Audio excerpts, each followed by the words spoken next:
Hello, I'm Mario Toneguzzi, managing editor of Canada's Entrepreneur. Joining me today on Calgary's podcast is Sean Freeman, who is founder of Impactful MSP. Thanks for joining us today, Sean. Thanks for having me on, Mario. Good to be here. O- Okay, let's talk about Impactful MSP. Maybe describe what that is and what you do. Sure, yeah. MSPs are IT service providers. And so my history is that I had an MSP and I sold it in January of 2020. And since then, I created a coaching program and a mastermind group for other MSPs to really share what I had built and how I had built it and really help them up their game in their company. And it's been really fun just helping others learn and level up and really make a difference for their clients. So. And how did you get into this field? Yeah. Yeah, I've been a tech guy since I was, 13. I think my dad gave me my first 386 computer and sparked my love for tech and computers. And so ever since then, I've, built on that, just really enjoy tech and how it can help businesses make their company better, serve their customers and their communities better. And so that's part of the name Impactful MSP is these IT service providers can actually really provide impact to their clients, which in turn helps the community. hmm And let's talk about that. What are some of the key things, I guess, for success when it comes to these companies and what they should be doing? Yeah, yeah, great question. So it's interesting because there's a few things that play here in the IT service provider space. One is it's not regulated, so there's no rules to get into it. You can graduate high school and open a IT service company day after you graduate high school. So it's really the quality and what you get is always different, and so that can negatively affect businesses or positively affect them if it's done right. And then the second thing is that generally speaking, IT service providers are started. These companies are built because somebody's a really good tech and people notice and they're like, oh, you need to help my friend, you need to help my friend, and all of a sudden now they have a company, right? And they don't have the business skills, right? So they don't know how to package things, they don't know how to price things, they don't know how to market themselves, and really they need to learn that skill set if they want to grow their business.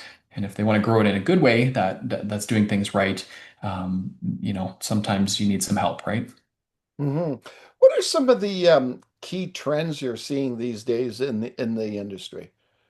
Yeah, it's really shifting away from IT providers fixing problems, right? Like my printer's broken or my computer won't turn on. Those things generally aren't as prevalent nowadays. There's not as many servers around in businesses. They're moving to the cloud. And and because of that, the job of an MSP is shifting. It's moving more in towards how do we actually use the systems that you're using to make your business better versus how do we keep the lights on, right? That's what we were doing before COVID. But there's just been a big acceleration. And really now the question everybody's asking is how do I use AI in my company, right? And a lot of MSPs are helping them uncover that. And generally, the average answer for companies is, well, you're not quite ready. You've got a lot of this old technology you need to upgrade first. And so helping businesses along that path is really the job of MSPs. And when you mention AI, let's talk a little bit about that. Like, what impact is that going to have on businesses in general as we move forward? Yeah, it's funny. I've been asking this question, for the last decade is as a business owner, you really need to always be asking yourself, what's the technology that's going to replace my business? Like, what's the Uber of my industry, right?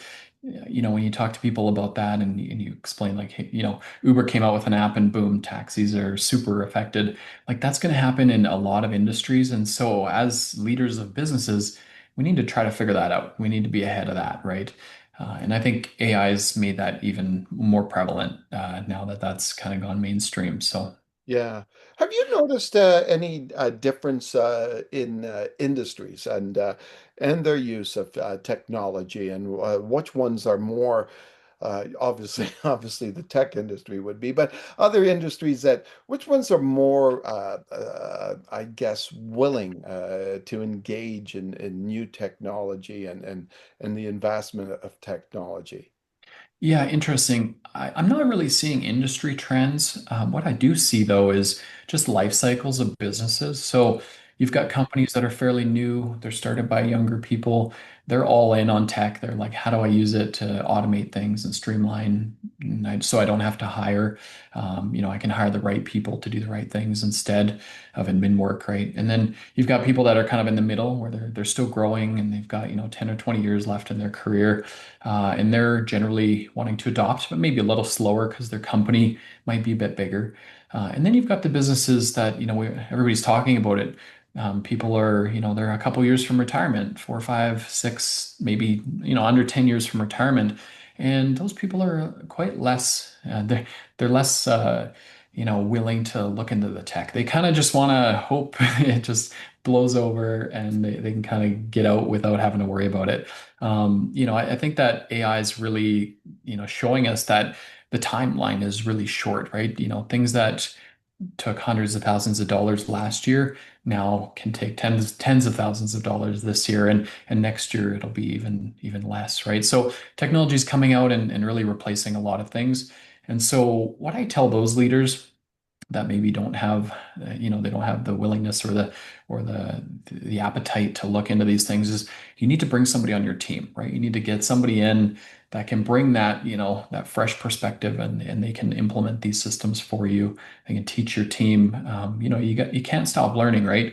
As soon as you stop evolving, your next competitor is going to come out, and it might not be an app, it might be another business, but they're going to come out and they're going to have an advantage over you, right?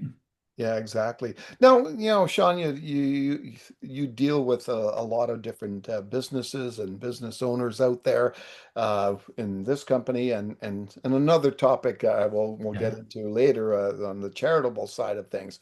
But what's your sense of the mood of the business community in Calgary these days? Yeah, I think it's optimistic. I think honestly, people are looking at AI and, trying not to be too afraid, but also like looking at as a tool, how do we use it to be able to focus on the things we enjoy doing, right? Like the human connection, meeting with people, solving problems for other businesses, and AI can do the stuff we don't like to do, right? So those are the conversations that MSP owners are having with their clients is, there's parts of your day that are repetitive and tedious and that you don't love to do. How about we automate those and bring AI in to solve those problems for you, and then you can focus on higher value work, right? Yeah. I think that's the conversation, and really focusing back on the people, right? It's a tool. It's not going to replace us, but we can use it to help. Just another hammer in the toolbox, right? Yeah. And being a business owner in this city and this province, what advantages do you think are there of setting up shop here? Yeah, yeah, there's a ton of advantages. The Alberta advantage is great. Like people just they're willing to help other business owners. There's not a lot of these clicks. Like if if somebody wants to start a new company, they'll have a ton of support if they ask for it. I think that's a big part of Alberta. I think there's a lot of capital. There's a lot of smart people here.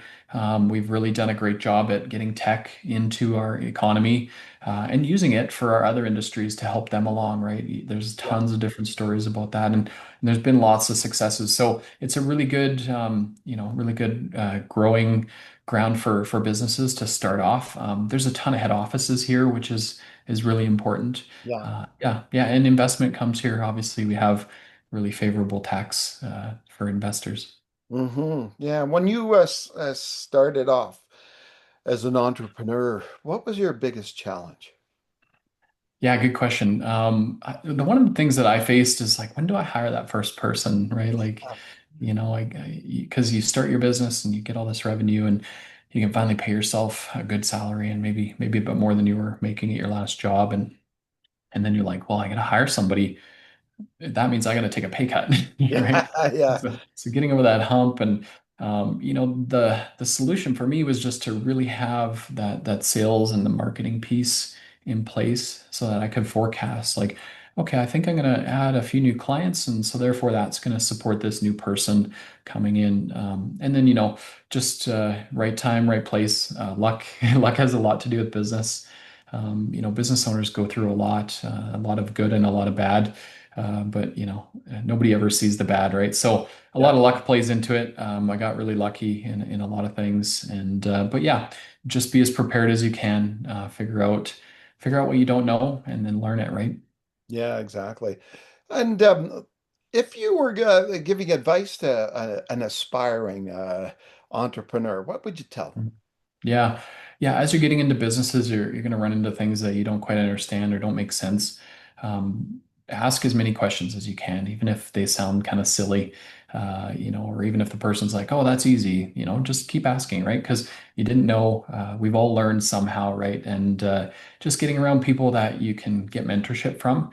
And really, that's why I built Impactful MSP, because there are people going out there and starting IT provider companies because it's easy until they realize they don't know the business side. And a lot of those things really matter, right? Cash flow can sink or swim you. It doesn't matter how good at tech you are. And so get out there and ask. That's why I created that community and that coaching offer. And it's really approachable on the price point. So Yeah, we're going to switch gears here and talk a little bit about a passion of yours, and that's hmm. an organization in Calgary called Trellis. First of all, talk about a little bit about Trellis, what it does, and then we'll get into your history behind. Yeah. Yeah, for sure. Trellis is it's a nonprofit Trellis Society, and what they do is they support youth in vulnerable places. So kids growing up that are kind of at that intersection, they could go hang out with bad people or they could go play with positive friends. Just getting them really on the right path is important, and supporting them and supporting their families to make sure they have what they need. Obviously, if we can lift those folks up in our communities are much better off, right? They're preventing issues from happening in the future, right? So that's really why I believe in it. My history with it, the history of Trellis is it was formed when Trellis Society and Aspen Family merged together over COVID. Prior to that, Trellis was Boys and Girls Clubs of Calgary, separate from Aspen.